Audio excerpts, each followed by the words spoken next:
एक गांव था। वहाँ गोविंद और गुनी नाम के दंपति रहते थे। वो भगवान श्री कृष्ण के बहुत ही बड़े भक्त थे। संध्या के समय हर रोज़ गोविंद नदी के तट पर जाता और भगवान का ध्यान धरता।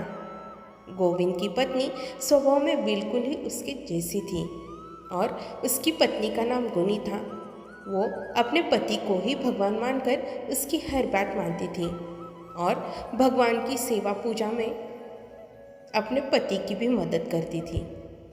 उनसे मिलकर ऐसा लगता था जानो कृष्ण भक्त मीरा और श्री राम पत्नी सीता दोनों के ही गुण बराबर मात्रा में थे।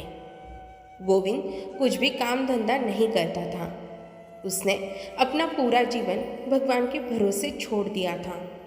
गुनी घर में ही भगवान के लिए खिलौने बनाती और बहुत ही कम कीमत में दूसरों को बेच देती थी। घर में पैसे की बचत करना असंभव था। गुनी हमेशा पति से कहती कि भगवान हर बार हमारी मदद तो करने नहीं आ सकते, पर गोविंद एक ही बात बोलता, जब इतने साल तक भगवान ने मुझे कोई कष्ट नहीं दिया है तो आगे भी नहीं देंगे। तुम बस भगवान पर विश्वास रखो। फिर एक दिन ऐसा आया जब गोविंद के घर में सब अनाज और धन खत्म हो गया और ये बात गुनी ने गोविंद से बताई। गोविंद ने कहा, खत्म थोड़ी हुआ है, ऐसा है कि घर पर का कुछ सामान बेचकर हम राशन खरीद लेंगे। इतनी विपत्ति भरी दुविधा में भी गोविंद ने भगवान पर भरोसा रखना नहीं छोड़ा और एक दिन ऐसा आया जब घर का सब सामान बिक गया था। अब घर में बेचने के लिए भी कुछ भी नहीं था। भगवान को गोविंद के घर की परिस्थिति देखी नहीं गई और भगवान ने एक रात उसके घर के बाहर एक धन से भरा खजाना रख दिया। दूसरे दिन घर के बाहर खजाना देख पत्नी बोली कि हम इसे रख लेते हैं, भगवान ने ही हमको ये दिया है। पर गोविंद ने वो लेने से साफ इनकार कर दिया। दूसरे ही दिन गोविंद जिस नदी तट पर भगवान का ध्यान करने जाता था, वहाँ भगवान ने धन का खजाना रख दिया। फिर भी गोविंद ने वह नहीं लिया। भगवान भी सोच में पड़ गए कि गोविंद की आर्थिक सहायता करूँ तो कैसे करूँ। तब उन्होंने सोचा, जब गोविंद संध्या वंदन करने जाएगा तब उसके घर जाकर पत्नी को एक खजाना दे दूंगा। दूसरे ही दिन जब गोविंद संध्या वंदन के लिए जा रहा था, तब भगवान ने एक ब्राह्मण का रूप धारण करके गोविंद के घर चले गए और उनकी पत्नी से कहा कि आपके पति ने भूतकाल में हमारी बहुत मदद की है और तोहफे के रूप में कुछ धनराशि हम इनको देना चाहते हैं।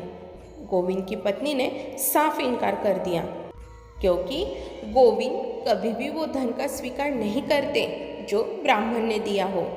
बहुत समझाने के बाद भी गोविंद की पत्नी वो धन स्वीकार करने को राजी नहीं हुई और आखिरकार भगवान ने गोविंद की पत्नी को कसम दे दी कि आपको आपके भगवान की कसम है, ये धन आप ले लीजिए। तब भी न चाहते हुए भी गोविंद की पत्नी गुनी को वो धन स्वीकार करना पड़ा। भगवान गोविंद के घर धन छोड़कर चले गए। गोविंद संध्या वंदन करके घर पहुंचा और घर में इतना सारा धन देख के गोविंद ने उसकी पत्नी पर बहुत गुस्सा किया। फिर भी गुनी ने सारी बात गोविंद को बता दी कि कैसे छल करके एक ब्राह्मण ने हमारे यहाँ ये धन छोड़ दिया। गुनी ने कहा, मुझे उन ब्राह्मण से मिलकर ऐसा लग रहा था मानो साक्षात भगवान ही ब्राह्मण के रूप में हमें ये धन देने आए थे। फिर भी गोविंद ने वो धन लेने से साफ इनकार कर दिया।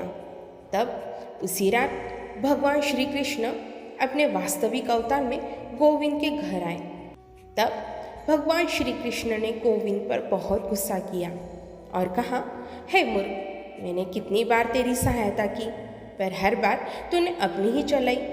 इतनी गुनी पत्नी दी है मैंने तुझे और तूने उसी पे गुस्सा किया। गोविंद ने कहा, हे प्रभु, आप शांत होकर पहले मेरी बात तो सुनिए।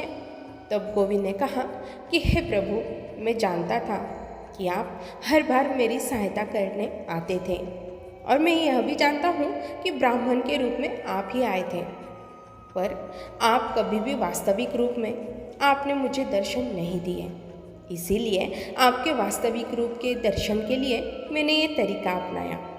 गोविंद की ये चतुराई देख भगवान श्री कृष्ण अपना सारा गुस्सा भूलकर गोविंद पर अति प्रसन्न हो गए और कहा कि अगले जन्म में तुम हमारे सबसे बुद्धिमान गण में शामिल होगे और तुम्हारी पत्नी भी तुम्हारे साथ रहेगी। इस कहानी से हमें यह सीख मिलती है कि परिस्थिति कितनी भी विकट हो, पर हमें भगवान पर भरोसा रखना चाहिए। जय श्री कृष्ण।